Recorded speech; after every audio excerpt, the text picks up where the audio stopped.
We speak so often of brokenness in religious life. Let us speak today of wholeness.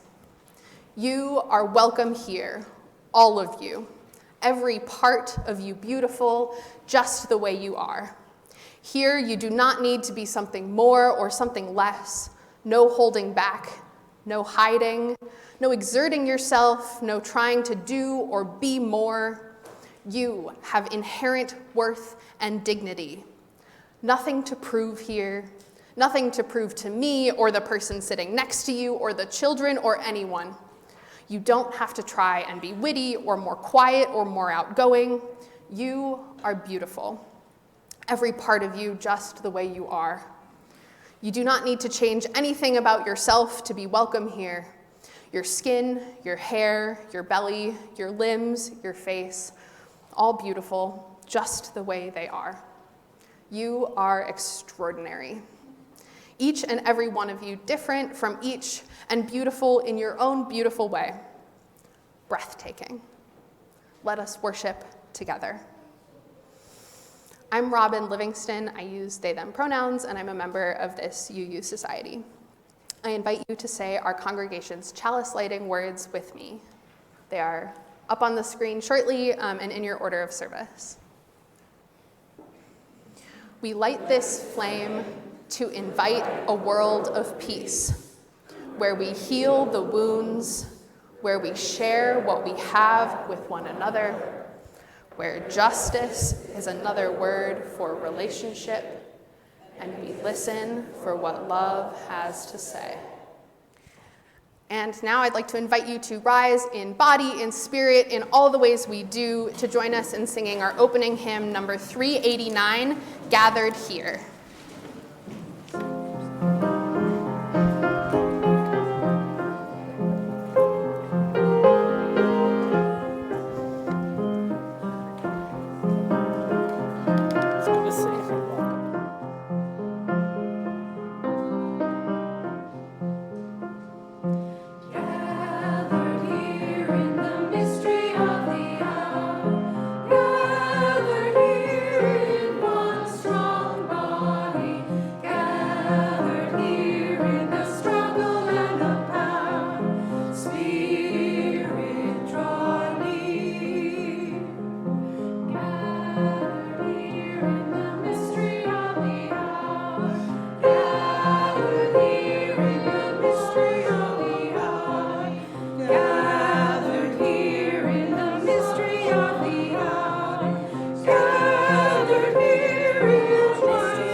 I have, for our Time for All Ages, a delightful book that has some beautiful, colorful pictures. So if there are any children who would like to come forward and sit with me to see the pictures, you're welcome to come join me up here. Ugh. And otherwise, I think we'll also have some lovely photos up there. But yeah, come on down. Hello. Welcome, welcome. Yeah, come on and see the pictures. Hello. All right. Do you all like drawing with crayons? Me too. All right, so this is called Red, A Crayon Story by Michael Hall. He was red. But he wasn't very good at it. "Oh dear," said Olive. His teacher thought he needed more practice. "I'll draw a red strawberry, then you draw a red strawberry. You can do this." "Really?" said Scarlet.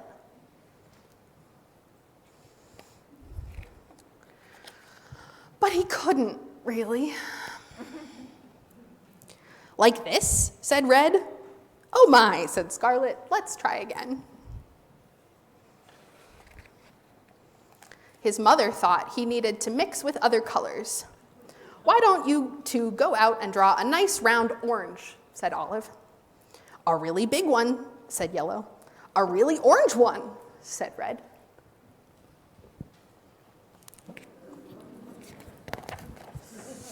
But they made a big greenish one. "Yuck," said Yellow. "Oops," said Red. His grandparents thought he wasn't warm enough. "Your class is making self-portraits for Parents' Night. Wear this warm red scarf." "Nice, it's so you," said Gray. But it so wasn't. "Oh dear me," said Silver. Everyone seemed to have something to say. "Sometimes I wonder if he's really red at all." "Don't be silly, it says red on his label." "He came that way from the factory." "Frankly, I don't think he's very bright." "Well, I think he's lazy." "Right, he's got to press harder, really apply himself. Give him time, he'll catch on." "Of course he will." But he didn't catch on. "Green frog, black sheep, brown cow, red ack."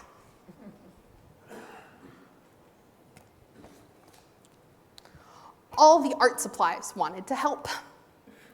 The masking tape thought he was broken inside. "This will help hold you together," said the masking tape. The scissors thought his label was too tight. "One snip should do it," said the scissors. I thought he wasn't sharp enough. "Stay still now."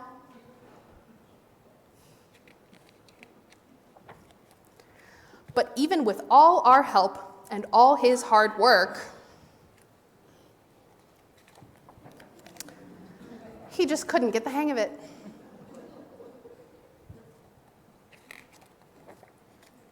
One day, he met a new friend. "Will you make a blue ocean for my boat?"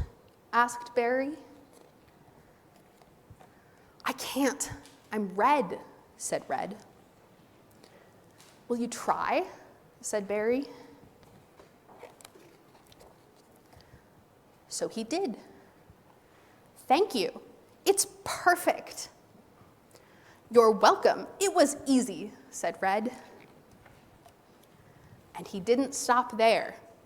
Bluebells, blue jeans, blue bird, blueberries, blue whale. I'm blue. And he was red, no, blue. And everyone was talking.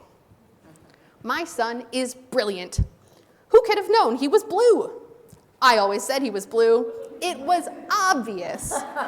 His blue ocean really lifted me. All of his work makes me happy. His blue strawberries are my favorites. He's so intense. I'm going to make a green lizard with him, a really big one," said Yellow. "I hear he's working on a huge new project. He's really reaching for the sky." And he really was. Thanks, everybody. So I think some kids are going to head downstairs for RE with our friends over in the corner there. You're always welcome to stay up here with us if you'd like.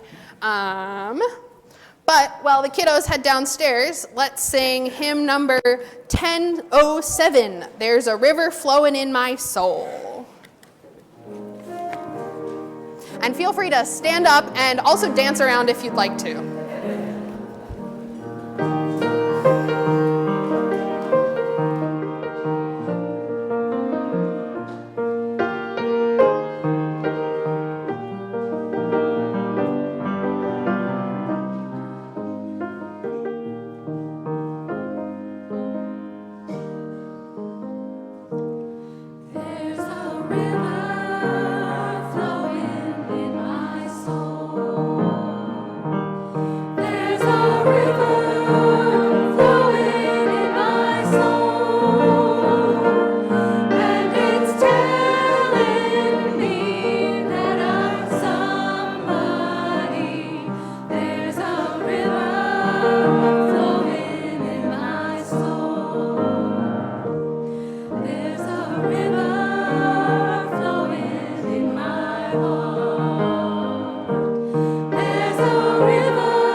We have begun, but not finished, to do the work of asking ourselves if our congregation is safe and truly radically welcoming for trans. As the news, legislation, and lived reality becomes more and more hateful towards transgender and non-binary people in this country and around the world, it's important to remember the humanity behind the headlines. We come together today to hear stories from a few speakers. These are folks who contributed stories and interviews to the book called Authentic Selves, Celebrating Trans and Non-Binary People and Their Families. This book was edited by Peggy Gillespie. You may know her work as the co-founder of Family Diversity Projects. This collection of stories shares a beautiful breadth of what the trans experience looks like.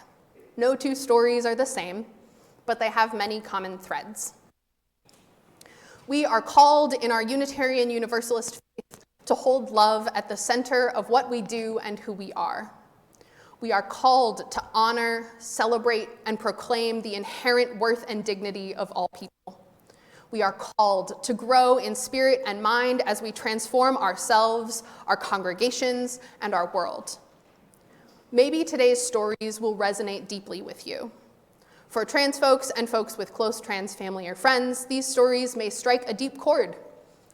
For some of us, these stories may feel new or unfamiliar. My invitation to you is, no matter where you're coming from, to listen with an open heart and to leave this space changed. So I will invite our first speaker, Ty, to come up here. Hi, my name is Ty. I use he, him pronouns. I'm very happy to be here today. My story in Authentic Selves, which you can read a little bit of over here on this table, focused a lot on family and faith community because family and faith and community are at the center of my life. They are the heart of everything that matters to me. Although I'm very open about being trans, I often say that being trans is not the most important or interesting thing about me. I am a transgender man, but I'm also a parent, a partner, a brother, an uncle, a writer and editor, a website developer, a social media manager. I'm an Irish American and a fiercely proud Southerner. I'm a progressive Muslim, and I've spent most of my adult life organizing and advocating for queer and trans Muslims. I'm a little bit obsessed with the Smurfs, and I love miniatures, like dollhouse furnishings. When people ask me what is the most interesting thing about me, I often tell them it is one of two things. I'm the co-founder of the Trans Zakat Project, which provides direct financial support to transgender Muslims, which is something that I consider to be the most important work in my life. And also, I have a third of the coursework for a Master's of Architecture, and I have never worked a day in any job related to architecture. There are so many more interesting things in my mind that my trans identity is usually not the first thing I want to talk about.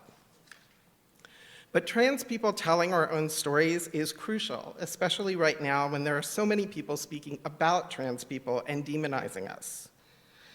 In my story in Authentic Selves, I talked a lot about my experience as a transgender Muslim and as a parent, but I'm also a member of the Unitarian Society of Northampton in Florence, on the other side of the bridge, where my multi-faith family found a progressive, supportive faith community that could welcome us all more than 20 years ago. I walked through the doors of USNF for the first time in the summer of 2003 to check out this UU thing I had heard about, and I loved it, and I felt welcomed from the first day. I wasn't sure, though, if that welcome would be as warm if everybody knew that I was trans, but I was pretty sure that I wouldn't be turned away because of it. Before that, most of my experience with organized religion had been far less welcoming, often very vocally anti-queer and anti-trans. When I registered my kids for religious education classes, I learned that the RE program was a cooperative, so parents were expected to teach for a semester each year. And I still remember standing in the middle of the bustling RE area, awkwardly explaining to the RE director at the time, CB Beal, that I wished that I could teach, but that I was pretty sure that the parents wouldn't want me to teach their children because I was trans. CB's response to that was, I don't think anyone will have a problem with it. And if anybody does have a problem with it, I will talk to them, and then they will not have a problem with it. That was the first time that a person who was not trans, as far as I knew, CB has since come out as non-binary, representing an organization that wasn't queer or trans, had ever told me explicitly that I was welcome. And more than that, said that they wanted me to contribute, that my contributions were valued. And if that hadn't happened, if the response had been more wishy-washy, I don't know what my involvement at USNF would have looked like, or if I'd still be involved. Most people, including me, go through our day-to-day life feeling like we're just individuals with no real power, having no noticeable impact on big issues like trans rights, that feel like they're so much bigger than all of us. But for me, greetings in the USNF Great Hall mattered. Greetings out in the world mattered. Collaborating and learning together has mattered. And being seen as, yes, trans, but also everything else that I am has mattered. And feeling like I could contribute at USNF also encouraged me to contribute in the larger community. It made me stronger, it made my family stronger, and I'd like to think that it made our shared community better as well.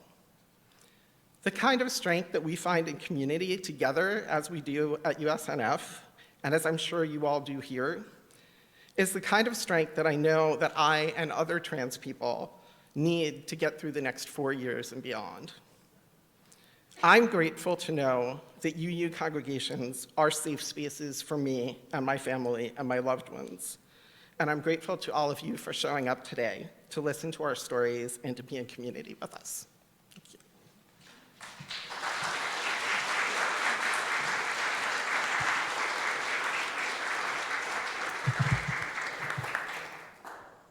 Thanks, Ty. So Jenny Beeman was unable to be with us in person today, but I wanted to share their story, and they sent me part of their essay from Authentic Selves to read on their behalf. Jenny Beeman is the director of the Stonewall Center at UMass. So this is part of their essay from the Authentic Selves book. I began to be harassed for not being masculine enough in middle school, when one of the bullies mocking me by saying that he could not tell at first if I was a boy or a girl. That was the start of verbal and physical violence that became so constant that I dreaded going to school, even though I loved learning and did very well academically. When my mother and grandmother found out about the extent of the bullying and saw how it was affecting me, they agreed to send me to a Catholic high school, even though my family was not Catholic. While I still experienced some harassment in high school, I survived, which I cannot imagine would have been the case in public school. When I was growing up in a working class, lower middle class suburb of Buffalo, I had no idea that there were options other than male and female. So I tried to fit in with other male-assigned individuals and thought my inability to relate to them simply meant that I was a different kind of guy. I was able to have some sense of belonging and gain some acceptance because I was an athlete, and at one point was the fastest cross-country and long-distance track runner at my high school. I was not interested in drinking, but I also sought to fit in with classmates by going out to drink with them and secretly dumping out my drinks when they were not looking. I learned about trans people in college, but it was only about individuals who were then referred to as transsexuals, who were described as being trapped in the wrong body. While I felt increasingly that I was not male, I did not identify as female either and did not reject my body to the extent of hating or feeling disconnected from it. My revelatory moment came through reading Leslie Feinberg's Stone Butch Blues when it was published in 1993. The experiences of the gender nonconforming narrator were very different from my own, even though they had grown up in Buffalo as well. But I saw enough of me in them that I was able to relate on some levels. The novel empowered me by enabling me to see that identifying outside of a gender binary was possible. However, I continued to feel alone, as even though Stone Butch Blues was based on Feinberg's experiences, the protagonist was still a fictional character, and I still did not personally know anyone else who identified as non-binary. Because of the lack of images of non-binary trans individuals and the widespread ignorance about non-binary people, even in LGBTQIA+ communities, it was a gradual process for me to claim a non-binary identity and come out to others. And the rest of Jenny's essay is available in the book. Our next song is called Everything Possible by Fred Small. This is in our Teal Hymnals, number 1019. This song was originally written in 1983. In 2022, after the Teal Hymnal was published, Fred consulted with trans and non-binary friends and colleagues and revised the lyrics to the second verse for greater gender inclusivity. It's a wordy song, so you're welcome to sing along if you know it, or just let the music wash over you. We'll sing the first verse and chorus now, and the second half after our next two speakers.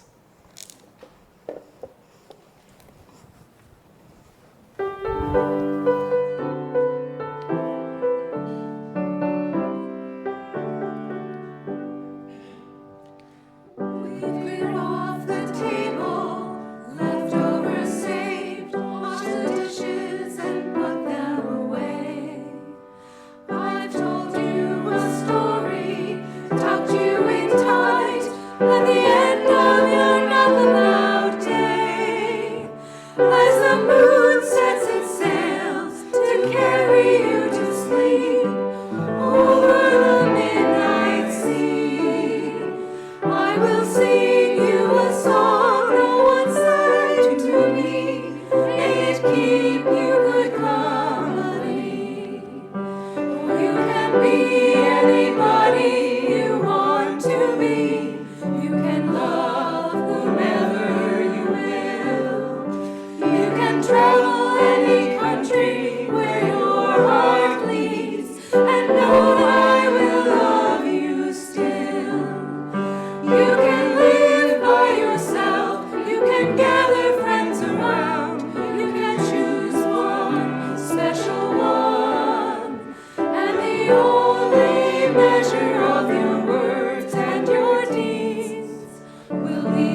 Morning, everybody. Thank you for being here. My name is Brianna Harris. I live a bit north of here in Jacksonville, Vermont, which is just about 20 miles north of Greenfield. If any of you are skiers in the crowd, it's up in the area of Mount Snow, where I've worked for 40 years now and transitioned on the job there. I'm here today with my wife, Amy. You can read some of our story over here on the front table as well. I identify as a transgender woman. I transitioned, officially kind of took the step into living full-time as female in 2005. But I primarily identify as a human being. And unfortunately, there's a lot of people out there right now that don't understand that. We're here to tell stories, so I'll tell you a little bit of my story. And it's always fun to try and condense 64 years into 5 minutes. So you'll get some bits and pieces here and kind of get the gist of the story. But much like Jenny, when I was young, first grade, second grade, third grade, I was different than the other boys. I was a sensitive boy in a time when boys were expected to be rough and tumble and not cry and all that kind of stuff. So it was the first few years of school, again, much like Jenny, were difficult. And teachers back then didn't know how to deal with sensitive boys. If you were a girl and you had a little meltdown in class, they would take you aside and comfort you and get you back into class. With boys, they would send me to the principal's office. So, yeah, and so it was interesting. I struggled through a lot of name calling, sissy, queer, faggot, whatever the kids of the day were choosing to use. And in fourth grade, the opportunity came for me to, a good friend of mine was a wrestler, and I got the opportunity to join wrestling. And I kind of found my place through sports, and it became my narrative. As such, I became an athlete, and it bought off a lot of the hatred and the bullying, because then I became part of the cool crowd. I was now a jock, and so I wrestled, and I played Little League baseball, and in middle school I played football, and wrestling led into ice hockey. So I did all the good macho sports, and it bought me some breathing room, and people accepted me as the athlete that I'd become and built myself into. And it made life a lot easier. And so, but about the time I was, first grade, actually, it was when I first encountered other boys and other girls in numbers. And it became apparent to me very quickly that obviously I wasn't like the other boys, but I didn't fit in with the girls because I was a boy or presumed to be a boy. And so that became my struggle, was trying to prove that I was the boy that I was supposed to be. And so through sports, I was able to find kind of a niche for myself and break away from some of the harassment. Some of it with some of the kids that I grew up with didn't stop all the way through high school. But for the most part, I fell in with the jock crowd and was part of one of the cool groups. And so I was able to struggle through that and really enjoyed athletics and sports. I started skiing in 8th grade, and so I pretty much, anything I took on, I was pretty good at. And so it worked out well for me, and it built that facade that I needed to protect myself. And so I graduated from high school, and in high school, obviously, there was some dating and everything, and I never thought, well, maybe I'm gay. I always knew, like, from the time I first encountered other boys and stuff, I knew I was different, but I couldn't put my finger on why. And at the time, this was the mid to late 60s, and I wasn't going to go down to the library and check out a book. I mean, it wasn't until I was about 12 when, I think it was around when I was 12 that Renee Richards came out. If you, those that are older folks in the crowd remember Renee Richards, and it was like, oh, well, that's interesting. But yet, and the term transsexual was around, and sex change, those terms were around. But I wasn't about to go down to the library, go to the school library and check out a book on transsexuality, because that could give me away. So I struggled through high school and dating women, and always was attracted to women. And like I said, I never really thought, well, maybe I'm gay, but that was never a factor. So I struggled through, met a gal in college that I was very serious with. We talked about marriage, and all this time at about age 11, I started to cross-dress. I started to get into my mother's clothes, and I started to cross-dress. And I didn't understand why, but I was just compelled to get into her clothes. And when I was dressed in her clothes, it felt right, somehow right. And so I secretly cross-dressed from age 11 on. I had a girlfriend in college who found some of my clothing, and that ended that relationship rather quickly. It's not easy to understand a boy having a collection of women's clothes. But so I've learned that, okay, this is not something that I can talk about. It's something I need to keep to myself. So, and each time I took one of these steps, I moved to Vermont after college, and I met a woman in Jacksonville where I still live, and we got married. And it was like each time I took one of these steps, I hoped that, okay, maybe this will be the thing that makes the feelings go away. And it would, for a little while, it would kind of settle down, and then the feelings would come charging back. And so finally, I guess it must have been about 15 years into our relationship with my wife, my ex-wife, we got a computer. And one night, late at night, I typed in cross-dressing. And miracle of miracles, like 10,000 sites came up. And my mind went poof. And of course, there was the collection of porn sites and everything else, and all the bad stuff. But then there was some sites in there. Becky Allison, who was a well-known engineer and electronic engineer. Oh, okay. She was a cardiologist, but she had transitioned, and I found Lynn Conway was the engineer that I found. And so I was able to weed through and find the good sites.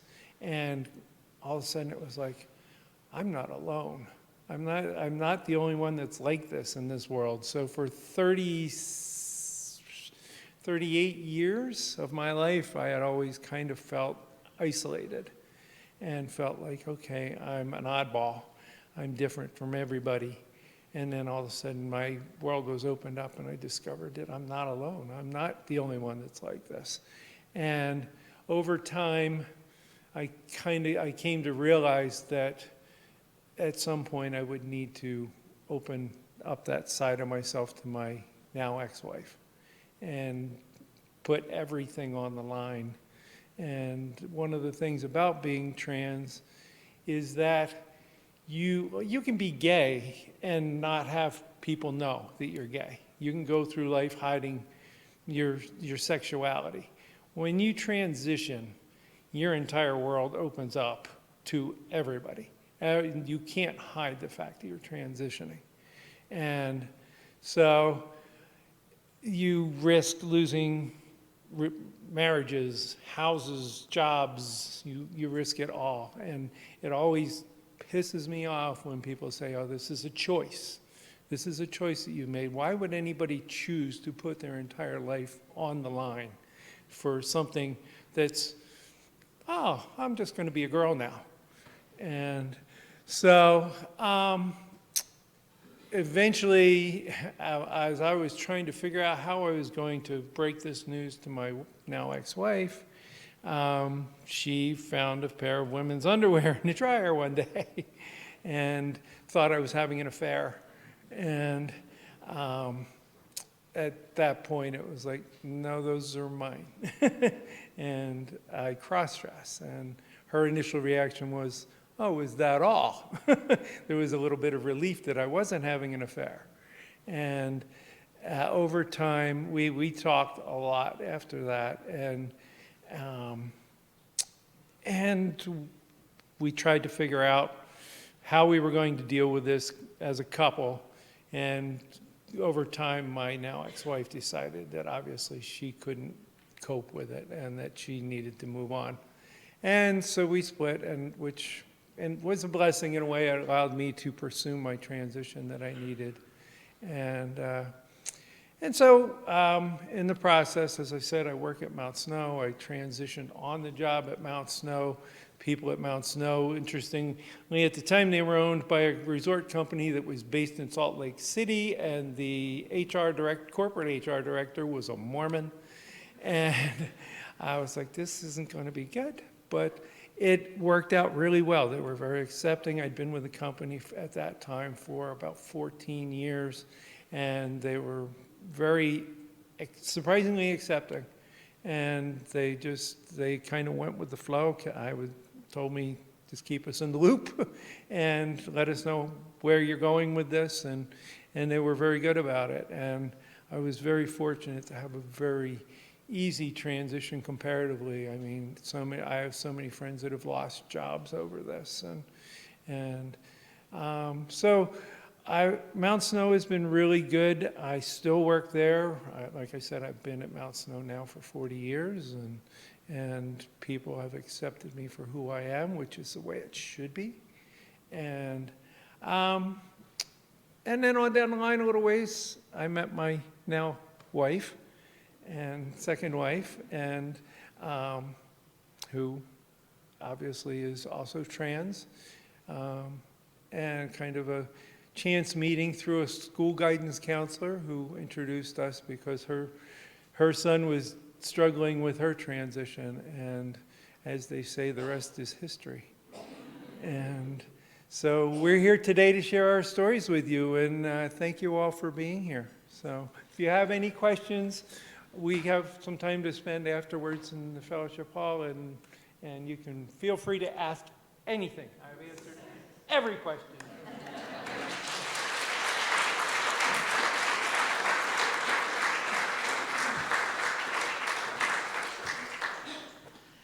I guess the only thing in life that slows me down is a good ski accident. So, I'm Amy McNeil. Trans is just one minor part of my identity. I'm a parent, I'm a wife, I'm an engineer. I am many things. I am a lover of dogs, adopted by 2 of them, who basically own me. Yeah. Oh, not basically. They own me. Yeah, they own me. I'll admit it. So with my story, it's I was never the athletic type. I knew when I was 4 that I was a girl. And I had an argument with my mother, which I remember to this day, in her kitchen about this. It was just her and I. My 2 younger siblings were off playing in the other room, and my father was at work. And I had this particularly spirited discussion about me insisting that I was a girl because that was how I felt about myself and how I saw myself. And she emphatically insisted that I was a boy because, well, that was the equipment between my legs, and that defined who I was and what I was, and that was kind of The end of the discussion, as parents will have with young children, and I was also told not to talk about this with my father. So that set me up for many, many years of confusion and many years of internal turmoil, because how I was perceived on the outside never matched or meshed with who I saw myself as on the inside. Like I said, I was the kid who found the library to be their favorite place in school. I was the kid that absolutely sucked at gym and tried to do everything I could to get out of it. And generally struggled as a kid. I was fortunate that I loved to read. I was fortunate that I liked things relating to technology and had enough support from my parents to pursue that. My parents weren't interested in organized sports or anything athletic of that nature, so that suited them just fine. They weren't dragging me around from one town to the next for this competition or that, so they were happy. But things really hit hard for me when puberty started. And for me, that was my brain screaming that I was going in the wrong direction. And that caused a lot of internal turmoil, and I had heavily internalized the discussion with my mother from 4-year-old me, saying that I couldn't talk about how I felt to anybody. That resulted in 2 attempts at suicide by the time I was 16. And obviously, I failed. Yay! And not to shed light on any of it, but it's what I have to do to deal with it. When I was fortunate to grow up in a fairly large school system that had a great theater program in high school. And I found my place in theater. Our school theater was full of oddballs and iconoclasts. Everybody was a misfit, and we all got together to do these incredible projects that we presented for people who paid money to come and see. The school did we had an 800-seat theater. We did 3 projects a year. A drama. The first one I worked on was The Night Thoreau Spent in Jail, which had an interesting social dynamic to it that I found fascinating. We would do a musical with the band department in the winter, and a comedy in the spring. And so for the 4 years of high school, I did lights for 12 performances.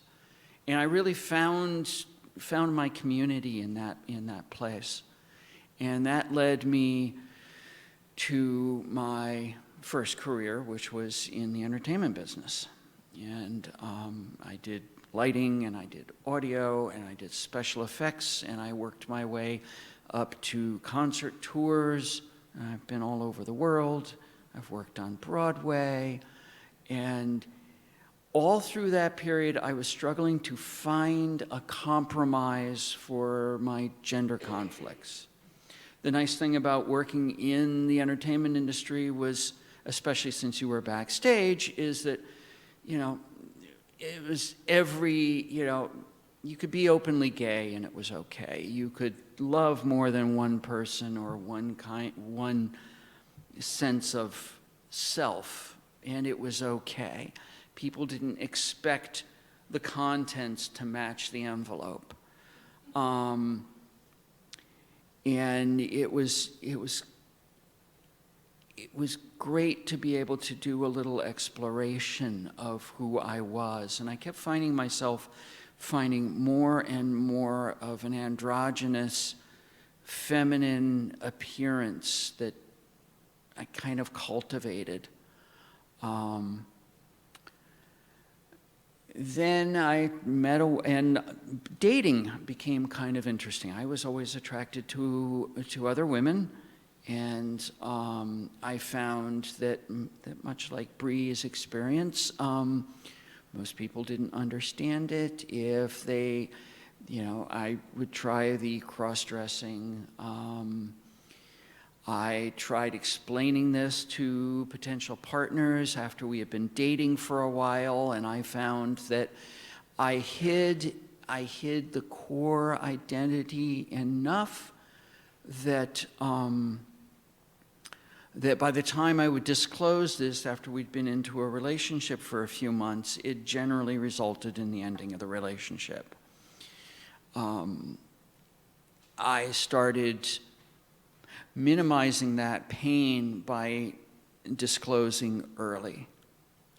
And my ex-wife, I told her on the third date. And we ended up getting married, and we had our first child. I have two. When our first child came along, suddenly the Amy component of me had to go into the closet because my ex couldn't handle being a parent, being the mother, and was expecting me to suddenly fall into this traditional role as the father. And that wasn't who I was. And that created a fair bit of conflict. We were in New York City at the time. We moved up to Vermont, and I was commuting down to New York City for work. When my daughter came along, I left show business because that involved being away from home a lot. And I couldn't stand going away for 10 days to 2 or 3 months and coming home to a completely different young child. It was just, didn't want to miss that. So I went to work on Wall Street as an IT geek. Because that's where the money was. We bought a house in southern Vermont, and that gave me the ability to continue to commute to New York City for work. And I'd go down and I'd work for 4 days, and I'd come home, spend 3 days with the family, and that was a decent compromise until a fateful day in September when some perfectly good airplanes were flown into some perfectly good office towers, and life changed for everybody. And I was there for that. And coming home from New York City on the most surreal experience and trip of my life back to Vermont, the wall that I had put with very crumbly stone and no masonry around my inner self crumbled. And it was over the next few years that I put serious effort into figuring out what I was going to do to deal with this, because I was starting to feel suicidal again, and it just wasn't good. And I reached a point where it was like, well, you can either pursue gender transition and have a shot at living authentically and happy with yourself and peaceful with yourself and still be around for your kids, or you can take the easy way out now and end it. But if the gender transition didn't work out, I could end it after that anyway, but I at least owed myself the shot. So, why not? So in southern Vermont, in a small village of 3,000 people, I went through the process.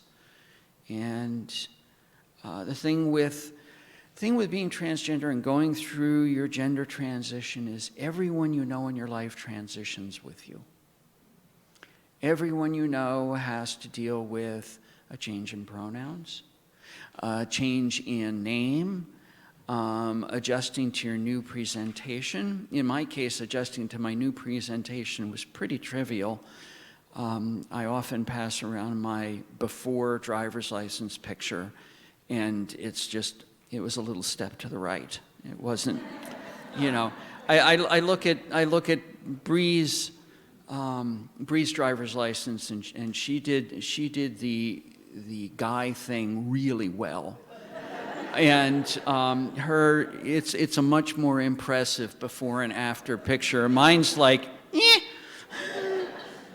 So, and it, like I said, next wife, I mean, my ex really couldn't deal with it, and we separated, and my kids had some struggle with it, but as they understood what was going on and they saw that I was happier and able to be more present in their lives as a person and able to be there for them, they've become some of my strongest supporters.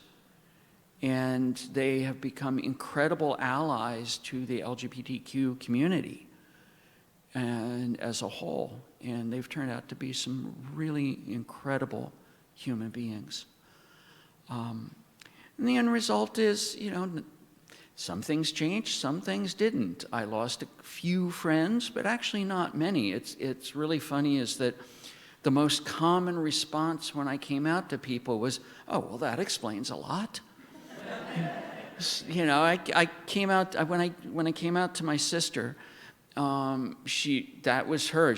Her first words were, oh, well, that explains a lot. I was like, what do you mean? She said, oh, for years we just thought you were gay and weren't admitting it. But then you got married to Kim and started having kids, and we really couldn't figure it out. I'm like, oh, okay. And then the next words were, this is cool. I get no older sister now. This is an upgrade.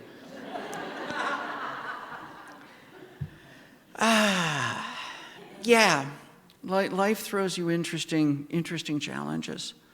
But, at the end of the day, I'm me. I'm here. And I'm happy and at peace with myself and my sense of self. And I make it a point, I don't hide the fact that I'm trans. I'm not in your face about it. You ask me a question, I will answer it. And to me, the worst possible question that you could ask is the one that you didn't. I would rather you ask what you think is an uncomfortable question or is uncomfortable for you, and so that I can answer you honestly and give you some information rather than myths or legends or fallacies. And so yeah, it's been a pretty cool life. And so I'm very grateful to be here, and thank you, everyone.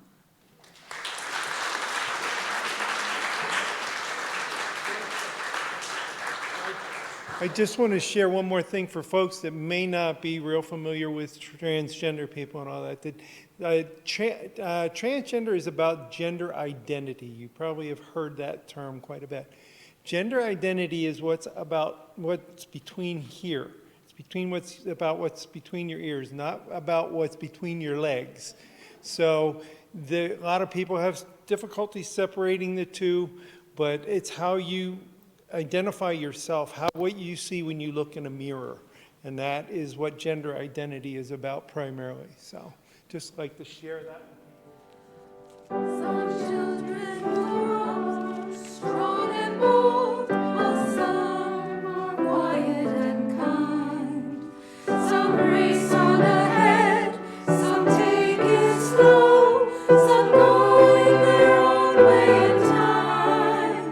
Some women love women, some men love men, some leave all labels behind. You can dream all the day.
ways to stay alive.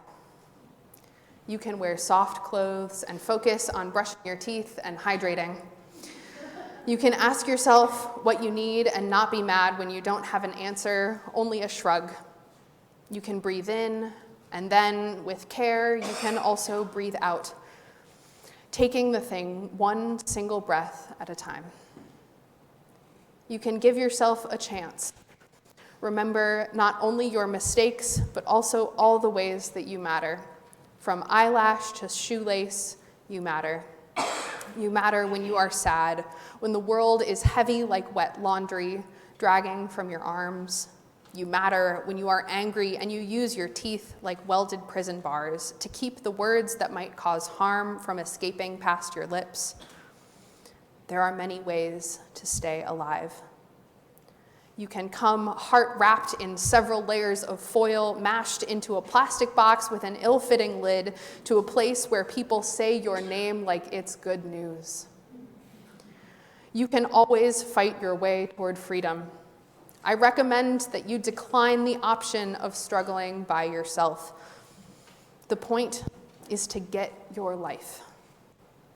There was this wise ruler who said once that by ourselves we each are unprotected, but two people together can face the worst: the failure, the heartbreak, the upending of the worlds we hold in our hearts, the secret shame that we will shed like the skin of a smooth snake, though it will take time.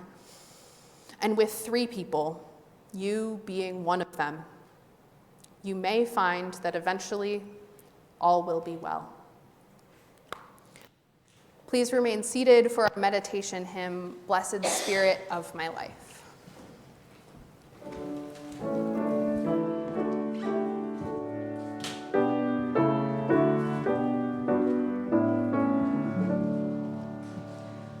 Blessed Spirit of my life, give me strength through stress and strife. Help me live with dignity. Let me know serenity.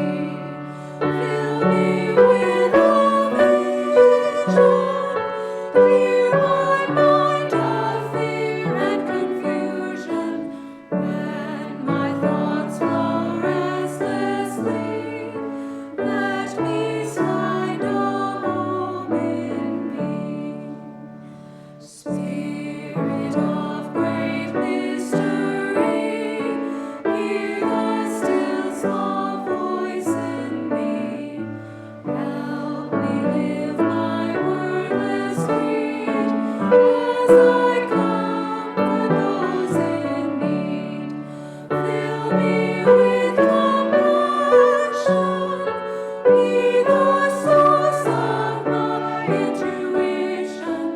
Then when life is done for me, let love be my legacy. We are about to sing our closing song.